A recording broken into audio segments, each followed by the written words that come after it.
Amanda Smith.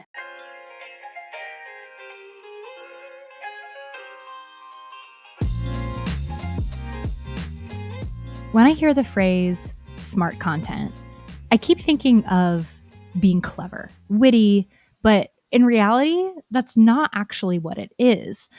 It's about being clear, consistent, and really connected to your audience and making it work in multiple different ways.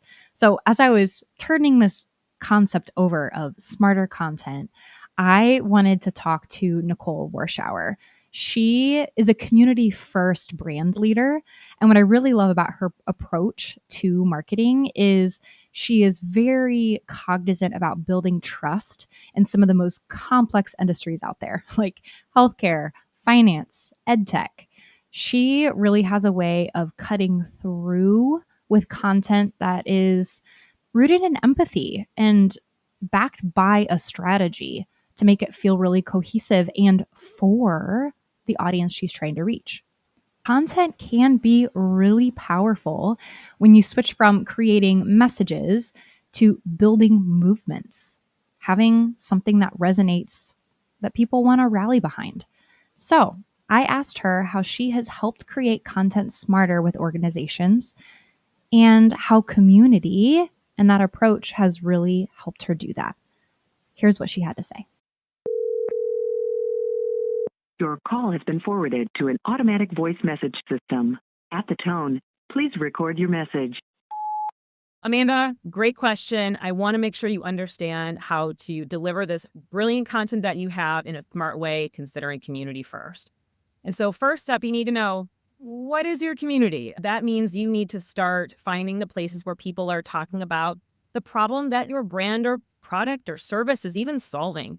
So are you on Reddit? Are you on forums? Are you looking through different comments on social? Like, you need to make very clear what's going on in your community and how you can authentically show up. Don't just fly in there like a mom popping into a teenage party. Like, really sit back and listen and take notes, and then share those notes with your teams that are most appropriate. So think like product marketing or content or comms or design. So get yourself a little community crew at work to make sure that everybody is aware of what the community is actually saying about you and your products and your service and their main problem. Okay, so you got your community. Next thing you're going to do is make sure that the content you're creating is appropriate and simplified. So you're going to simplify the complex. It's your job to make sure that your content is clear and compelling and meets people where they are. So I want you to cut the corporate speak, whether you're talking to B2B or B2B, B2B to C or B2C, all the B's, all the C's.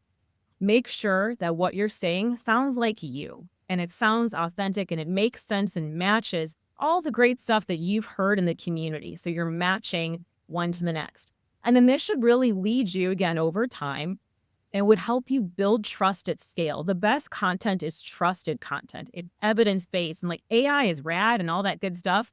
That's good to have in your back pocket, but you need a human to make sure that 1 and 2 are covered in your content to build that trust.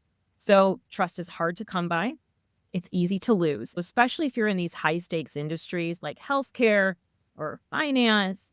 Trust better be the basis of your brand. You're going to be spending a lot of time optimizing that content to build trust, and anything you can do to measure that trust, and you get to decide. You get to decide what those trust measurements are. You put those together, you get that educational, evidence-based content and empower your folks, and you're going to be in a really great spot. I think the last thing I'll say is be patient. You can't just build community in a day.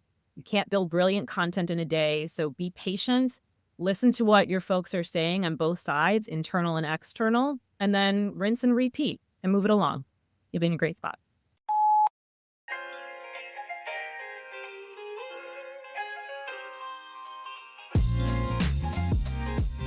Thank you for listening.